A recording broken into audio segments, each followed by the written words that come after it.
Welcome to Patty's Aquatics and welcome to my fish room. So, Oscar cichlids and planted aquariums. It's something I've always heard that is not possible. You can't do it. They're going to rip up your plants. Well, that's the journey I've been on for over the last year, and I've been documenting just about every bit of it. So that's the subject of today's video. It's been a little over a year since I set up my Oscar tank, and I really want to show you the journey it's been on. I want to show you really the drastic changes I've recently done with the tank, but more importantly, I really want to show you the progress and show you just how it is possible to do things sometimes, even though people tell you they're going to rip up plants, it's never going to work. I know you're having fun, but it's just not going to work. I think it kind of worked. So let's turn this camera around and we'll talk.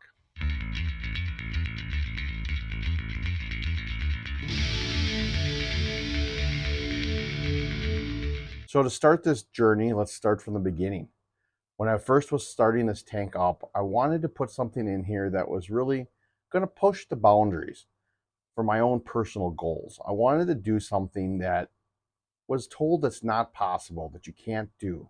You know, I first thought of maybe African cichlids, but really what popped into my mind was an Oscar cichlid because I love Oscars. I used to keep them in the past, and I thought this would be the perfect example because all I ever heard is you cannot keep Oscars with plants.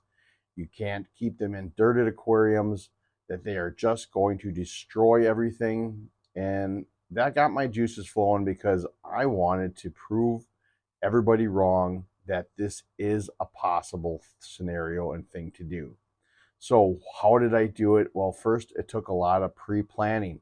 You can't just take an Oscar and throw it into a planted aquarium after it's been in a bare bottom aquarium all its life and expect it not to trash it.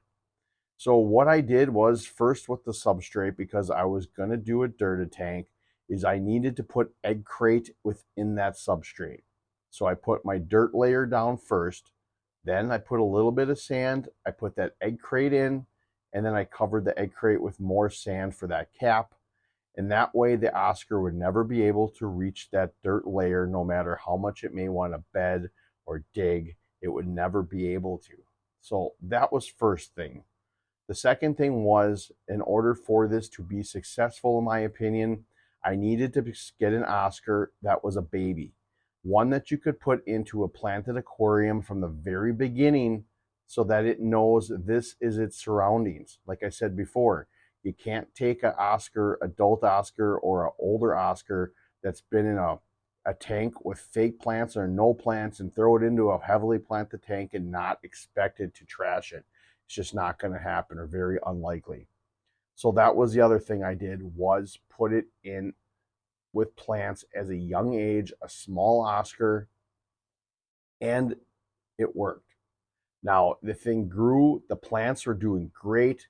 I did battle with a little bit of green water and cloudy water, in like I do with most dirted tanks, to be honest with you, when they first start up. That is just the nature of them, with so many nutrients within that dirt layer they get within the water column. I know it's something people don't typically like to talk about too much, but there are, like I've shown in many previous videos, that dirted tanks are not a be all end all. So anyway, so I had issues with that a little bit, but in all, this tank did great. The plants grew ferociously, especially in those first 7, 8 months, but we'll get into that in a little bit. And the Oscar was doing great. He loved it. He's eating, he's personable, he's up in front all the time. He had his own little notch dug out in the back where he liked to hang out, and things were going great. Now, I also was doing no filter in this aquarium, and that's where, we got about month 9, month 10. Things are still going great, but that's when I noticed my plants were starting to, well, not really grow the greatest anymore. All my stem plants are basically dying off at the bottom. They grow a little better on top. I know a lot of that was from lack of light, probably, but it was really the guppy grass was taking over, and that really was filling in my aquarium more than anything. All the crypts I had in there were barely doing anything. And I really came to the conclusion that, well, my dirt was failing me. It wasn't the Oscar with the plants. It wasn't the plants, it was my substrate. And that unfortunately is something that can happen with dirted aquariums. Um, I've said it before, dirted aquariums, I love them. But this is the thing, they can be unpredictable. There are so many nutrients within that soil layer that it is almost like a ticking time bomb. You know, some will go great for years, you'll never have issues. Some just die out. You know, you're going to use up so many of those nutrients in certain areas where those plants are, and then what? Now, I know I'm only going to say this because I know there's going to be people on here, they're going to be like, well, if you did the old man's magic fairy dust and put it in your substrate, this wouldn't happen. I call bogus on that, and this is my own personal opinion. I don't really feel that that is needed. I think um, I've had so many dirty tanks, and a lot of them were doing great. One still have 5 years, but some of them just didn't grow great after about a year, and that's common with dirty tanks. I know this is another thing that people like to glance over, and because they want to help keep promoting dirty tanks and keep selling products, but the thing of it is, dirty tanks don't always work out, and just the plain truth of it. I like dirty tanks. I do. I think they're cool, but you know what? They're not the be all end all. So, what did I do with this aquarium then? That leads us to present day. The Oscar's doing great in plants. He knows how to survive in it. My dirt is failing me. So, what do? Well, I do this. I took out all the substrate and we changed it over like I did all my other aquariums. So, what did I do? Well, like I said, took the Oscar out, had to put him in a tote, and then I removed all the plants, which, to be quite honest with you, was not a lot. My Dorsage was running in the tank very well, so I grabbed some of that. The Amazon sword that's in here, as you see, that I grabbed, it was in there. My Nubius was still there, and I can never remember. I think that's money worth. That was in there. All that Ludwigia was pretty much trash. It wasn't growing anymore. Other than that, it pretty much was all guppy grass, and that was filling in the tank, and it just was not my cup of tea anymore. So what I did was I took the dirt out, I kept the cap layer of that sand, and I used it. So now my substrate is more layered. I took that cap and I put that at the bottom, and then I took a 50-pound bag of pea gravel, I put that on for the next layer, and then that last layer, I took a 50-pound bag of pool filter sand and laid that over. So I have a layered effect of my substrate. And then I replanted these plants. I put the Dorsage in, the Moneywort, like I showed you before, the Amazon sword, and I super glued the Anibius to that rock, and I have it in the center. So my Oscar still has its little honey hole in the back there where it likes to hang out, and he kind of dug out a little area himself for that. Kind of show you a little bit back there. He or she, his name is Sparkles, by the way, because of Gil from Gil's Fish Room and Chris from Stubbs Aquatics. But anyway, Sparkles was not a happy camper at first when I put him back in here. This guy eats every day, and he didn't eat for a week. All he did was pout in the back. He wouldn't come out. I'd throw food in. He wouldn't eat it. It wound up getting fungusy, and I'd have to remove it. And, well, it took him a little bit, but he got used to it. Now, the other major change I have in here is I added filtration. I feel filtration, it's needed, especially for a bigger fish like this. Now, was my other aquarium surviving with no filters? Yes, especially in the beginning. But algae was starting to creep in. Now, I wish I still had the video. I accidentally erased it off my phone before I changed everything over. Algae was just consuming my walls, the substrate, and it was not looking good anymore. So I put filters in. What I did is I bought the Aquarium Co-op black filters, and that's what these are. Now, I got the fine filters, sponge filters. I thought I was ordering the coarse, but I got the fine, but that's okay because it's kind of a cool comparison now between all the courses that I have in my fish room compared to the fine filters. But The water's crystal clear, crystal clear. No more yellow water, which is another thing I'll be talking about in an upcoming video.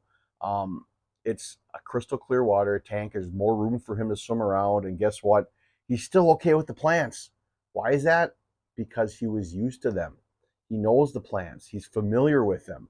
And that's the biggest thing when it comes to trying to introduce these fish to planted aquariums. You need to do it young. And that's my honest opinion on it from my experience of doing it.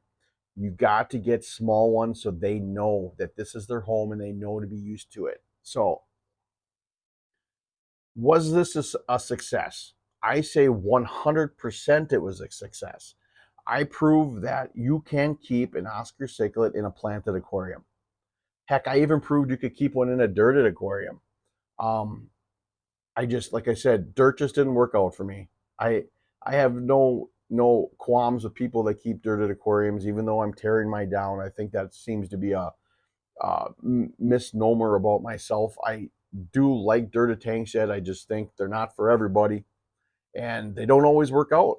And I needed to change for my own happiness, and I'm happy, and I love this tank, and I really think Sparkles is happy too, because he is absolutely loving the extra swimming room now. The filtration, like I said, is just making this water crystal clear, and the plants are really liking it. And I can't wait for this Dorsage to start running all over the place. I have some crypts in here. There was 2 or 3 left that I found in that tank I put in there. The one surviving, one melted, but has got a little piece coming back, and there's a third one over there. It looks like it might be hanging on yet, so we'll see what happens with that. But yeah, like I said, don't be afraid to try something, even if everything on YouTube or social media tells you not to. It's your hobby. Find ways and research to do it. And if you can figure it out, cool, and share it with other hobbyists so they can maybe try to do it themselves if they're interested. And if it doesn't work out, well, at least you can say you tried.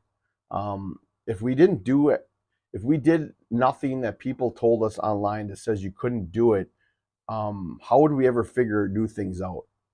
I don't know. Just something that popped through my mind. But anyway, I hope you enjoyed the video. Like I said, I feel this was a success. I think the most important thing in this hobby is really finding what makes you happy. If it's a dirted tank with an Oscar and plants, do it. If it's a bare bottom tank and plastic plants and whatever, go for it. If it's inert substrate and filters and UV sterilizers and whatever kind of fish, do it. It's really finding what makes you enjoy this hobby the most, and that's what's really most important. What you got to do is really kind of silence out that background music of people telling you what you can and can't do. It's really, you're the master when it comes to this hobby as far as deciding what you can and can't do within your aquariums. It's all about the research you do, and it's all about really the experimenting and how much time and energy you want to put into it. For me, I'm kind of insane when it comes to this stuff. I like to tweak and change and change and change. If you're familiar with my channel, you see that, but that's what I find enjoyable in this hobby, is really kind of tinkering with things until I find the perfect setup that I love. And I think I found that with this guy now. An Oscar cichlid in a planted aquarium. So I hope you enjoyed the video. If you did, hit that subscribe button. Make sure you hit that notification bell, because there will be more videos coming out within my fish room with breeding and fish and just all kinds of cool stuff. So hope to see you next time here at Paz Aquatics.